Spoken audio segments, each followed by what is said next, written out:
Everyone coming out today on kind of short notice. We're joined by Coach Avery Johnson. We'll go ahead and get an opening statement from him about the season, and we'll go ahead and open it up some questions after that. So I'll go ahead and turn it over to Coach at this time. Well, good afternoon. Roll Tide. Just excited about this upcoming year.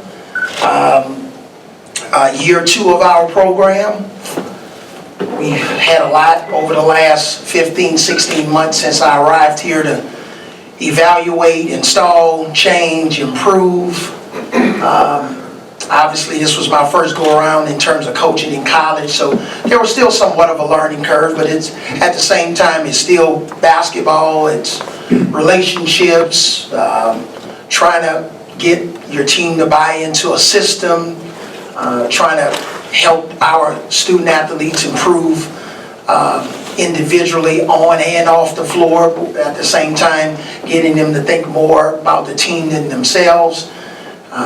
We've done a nice job of building our fan base and improving, obviously, with our attendance, and so there's a lot to be proud of in terms of the foundation that we've built. We've changed our coaching staff, added Coach Pelfrey, who's been, pretty amazing in a lot of different ways since we've added him to our staff to go along with Coach Petway and Bob Simon. So I'm overall pleased with the direction of the program. By far, we are not where we want to be, but there's been a lot of work in creating the type of culture here that I can get comfortable with. So I appreciate, our athletic director, Bill Battle, and all of the folks that support us here at the administration. They've done a great job of not always necessarily giving me what I want, but listening, and we're all pulling in the right direction. So Thank you, Coach. That's my opening statement. Go ahead and open the questions. If you have a question, just a reminder, raise your hand. We'll get a microphone over to you. Let's start in the front row with Mark. You were on the floor at the Tennessee games. We provided a chair for you. I was going to ask about Davion. How have you seen him, improve from that injury, and also how much did being able to watch from the sidelines help him become a better student of the game? Yeah, I think more than anything, he's become more vocal. That was something that we had a lot of discussions with. I had to stop practices quite a bit last year, trying to get him to talk, and not only talk, but have a little bass in his voice, and talk where his teammates can hear him, because we always talk to him about you can't text on the floor, you got to talk. So he's improved in that area, communicating with his teammates, a lot more confident, being able to watch it, things develop on the floor, from the sidelines. He put himself from an imagery standpoint in those situations, and now they're all playing out, and I can see how he's improved with his decision making, much more confident. His body looks great. He's actually lost some weight. One of the things we evaluated with him was we thought at the time of his injury probably was a little too heavy, even though it was just a freak injury. But he's lighter now. He's moving better, and his shot is improved. But I think more than anything, being the quarterback of the team, he's doing a better job of getting us in our sets and getting us organized. Let's go to the far right side. We'll go to Cecil. Coach, Nick King is a guy that was a 4-star, 5-star prospect out of high school.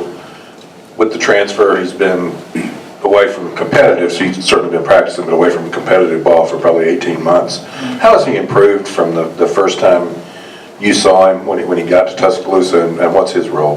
Well, the main thing with him was we had to work on his body, flexibility, stamina, just strength. So we had to start with just, getting him to a level where we think he could compete on our level on a consistent basis physically.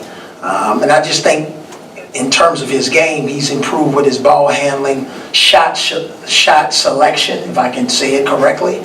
And we think if he just take quality shots for us and take care of the basketball, he can give us another ball handler on the floor when he's out there. one of our biggest Achilles heel last year was we just turned the ball over too much, and we didn't have enough ball handlers. And that's why we got stuck so much offensively. So hopefully he'll be another guy, like Braxton and Riley. Yeah, just can play multiple positions. We like him a whole lot more at 3 right now than we do at 4. We got some other guys that can give us some other different things at the 4 position, like Shannon Hill, Bola, Braxton, Riley. So, moving Nick more to what we think ultimately could be his true position, which is a 3. We think that gives us more depth at that position. Go over to the far left side.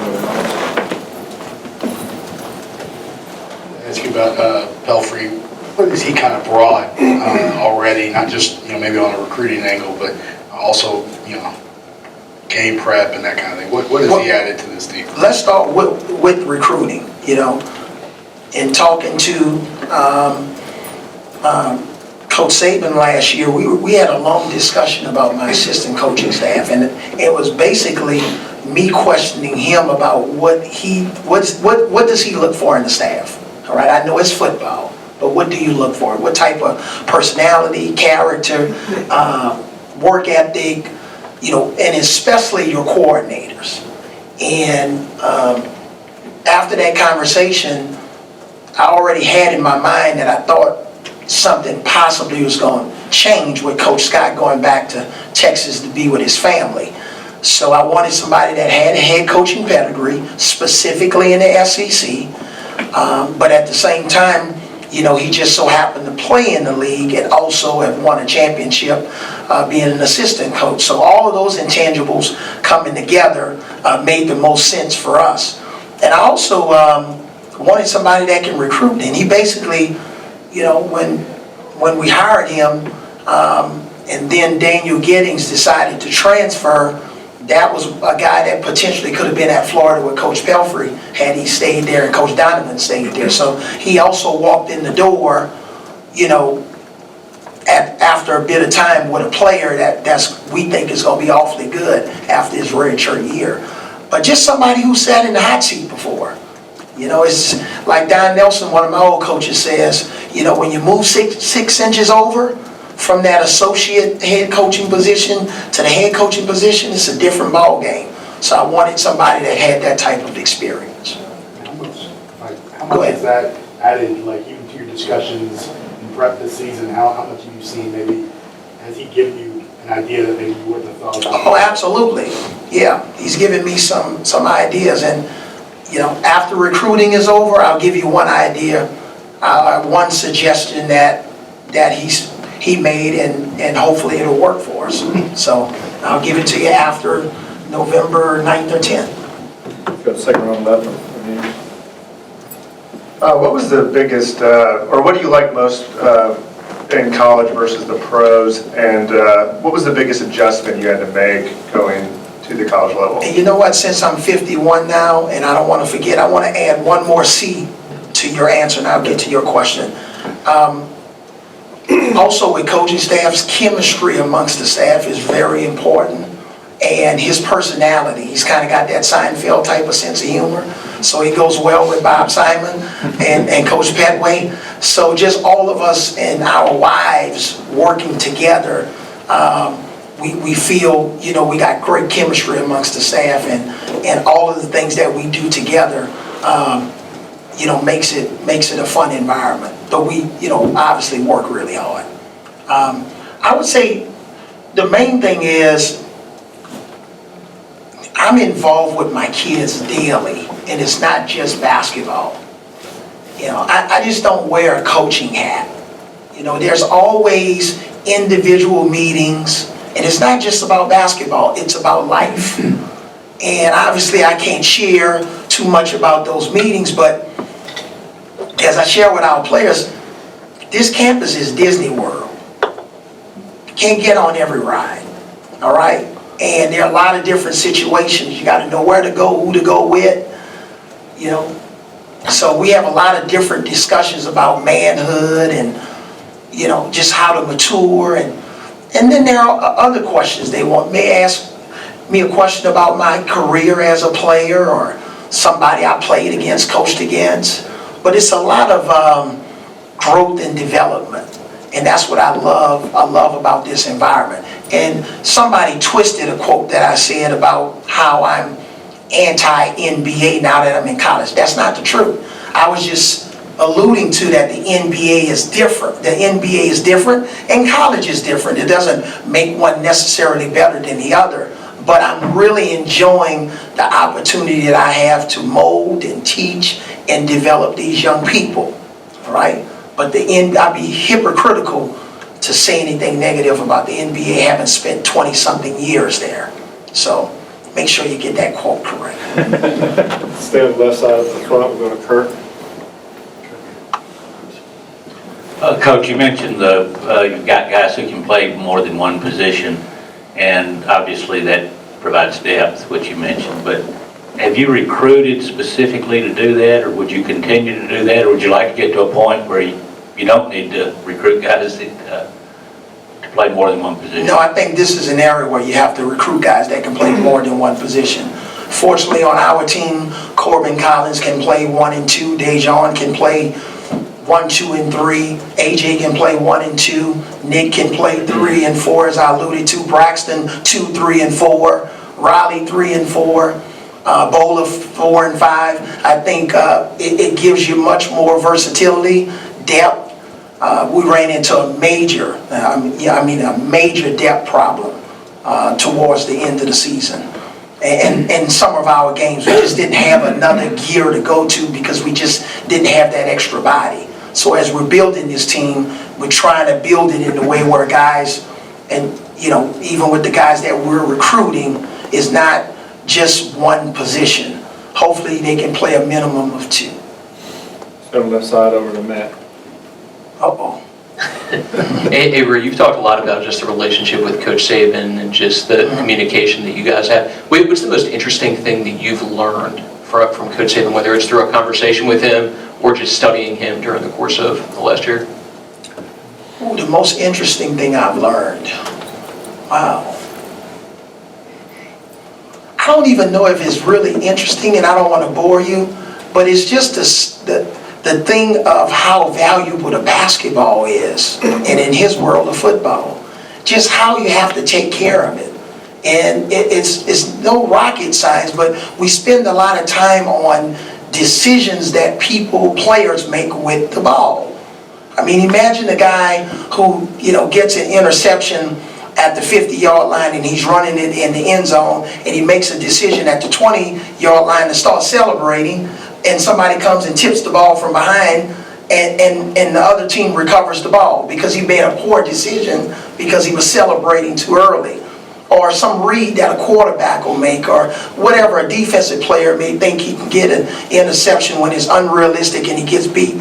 So I just think on the level of basketball and football, how much he talks about the ball and basketball. And it's like even when I play in the noonday game, the number one thing he's thinking about when he plays out here at noon is, how can he take care of the ball? Because he's not a great shooter, right? He's only a passer, by the way. So I would say that's not, maybe it's not as interesting and profound as you want, but that's something that came to my mind. Jump over to the right side up to Aaron. Having Bola now, and with the emergence of Dante toward the end of last year, how much more comfortable are you with rebounding this year? I'm gonna be a whole lot more comfortable, after 5 or 10 games when I see that we're, a better rebounding team. Now, we look better on paper because, Jimmy Taylor and Dante Hall and Shannon Hill, all of our front court guys and guys who were at 4 and 5 last year, they got to rebound. They got to rebound better on both ends of the floor. And Bola addressed a specific need. And he can rebound. And he's going to see some action at 4 and 5, and when you have him out there, standing next to Jimmy or Dante, he's a man now, and he played the center position, for the last couple of years, at the other school, but he's going to be able to play both front court positions for us, and he gives us something, a post-up game, that we didn't necessarily have, where we can throw the ball to a big guy at the 4 position. And he's an underrated passer. That's what I've enjoyed just as much about his rebounding ability as his post-up game and his passing ability. Do a few more questions, just start with Mark. Yeah, just to follow up on the bigs, I was going to ask, do you think Jimmy and Bola or Bola and Dante could play together? Do you think their games complement each other? Yeah, I think more. I don't know if Dante, I get this question a lot, I don't know if he's ready for a 4 position right now. And, we got a lot more depth at that position, but I definitely think Bola is a guy that we can look to play that position. But not so much Dante right now. Maybe, give him another year, maybe he could slide over. Daniel Giddings, who's in our redshirt program, he's more of a guy that can play 5 but also play 4. So as he continues to develop, he'll be able to have an opportunity to play both positions. But Dante's coming on strong. He's gotten stronger. I was asking Coach Lou just kind of where he was, even from a bench pressing situation last year to where he is now. And he's never going to be a guy that's going to be 280 pounds. But wherever he maxes out in terms of weight, we want him to just be strong. And he's gotten a lot stronger and tougher. And I'm looking for him to be even more efficient in his minutes. Because at the end of the day, guys, we feel we have 9, 10, 11 players, maybe some nights 12, that we can put in the game this year. But they have to be efficient. We can't have guys playing like we did last year, 28 inefficient minutes, but we basically got to keep you out there hoping and praying that you can get it right, because we don't have anywhere else to go. So hopefully, back to Dante, whatever amount of minutes he plays this year, he can be, more efficient in those minutes. Do 2 more questions, start with Charlie and we'll go to Alex. Charlie, what's your last name? Potter. Okay, I just want to make sure I'm following you on Twitter. I was just going to ask about Braxton, the true freshman. What have you seen from him so far? Yeah, Braxton's been great. He's a kid, got a great body. He's 6'8", 235 pounds, 230 pounds. I mean, he's fit, strong. He's gaining more confidence. Terrific on the defensive end, outstanding passer, improving his shot, nice ball handler. He's going to play some point forward for us this year. So you'll see him in some situations getting us in our offense. But again, another versatile part. He can play 3, he can play 4, he can play 2. We can move him around. He can play point forward. You'll see him defending some point guards this year. You'll see him defending some small forwards. So, for a freshman, we really think he has a high ceiling.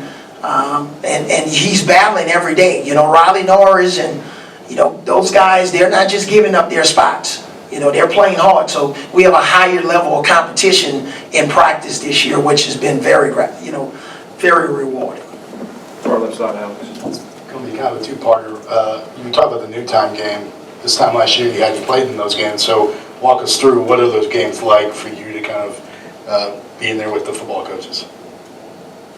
I didn't participate in many last year because of our schedules, but the games are pretty cool because everybody think they're good. And I don't want to always break the bad news because I'm not, but everybody thinks they're good. Everybody tries to do something they can't do. But it's always pretty cool watching them get after it. But I just think it's that competitive nature. If we had a noontime football game on the football field, just put me at wide receiver.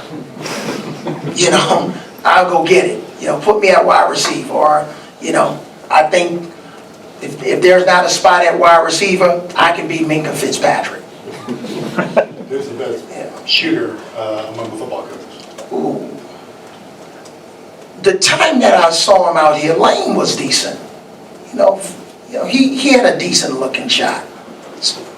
And to the real key question, why was it important to set up some of those meetings with Nick? You talked quite a bit about that. Yeah. And how often would you meet with him? Well, I don't want to go into all the details, but I just thought from the first day when I arrived on campus, I didn't know him at all. I had met him one time in Florida. So I just wanted to break the ice. I just wanted to say, look, you're a legend.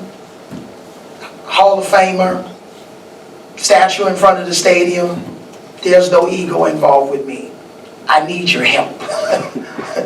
You know, and I'd like you to help us as much as you want to help us. And I like to come over and pick your brain sometime about certain deals, and just, that's it. And just one coach to another coach. I think I just thought it was the right thing to do. And I enjoy it.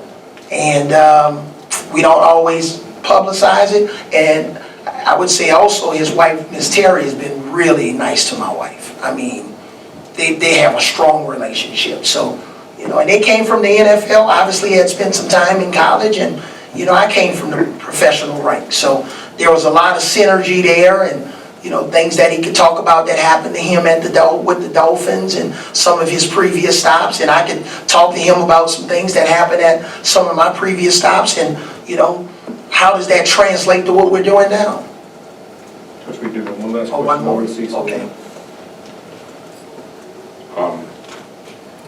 With the way the schedule was structured with Dayton early, with BYU, Valpo, whoever you end up playing out in Las Vegas, with Oregon, with Texas, how much time will you spend developing a lineup? When would you like to have a lineup, a rotation in your mind?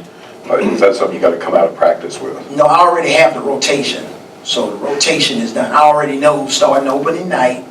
I already have the rotation, so that's not a big deal for me now.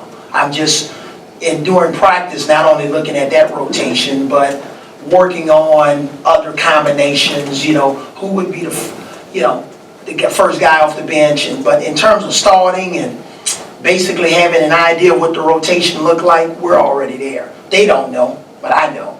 So, you know, and we've already jump-started in terms of preparing for those games.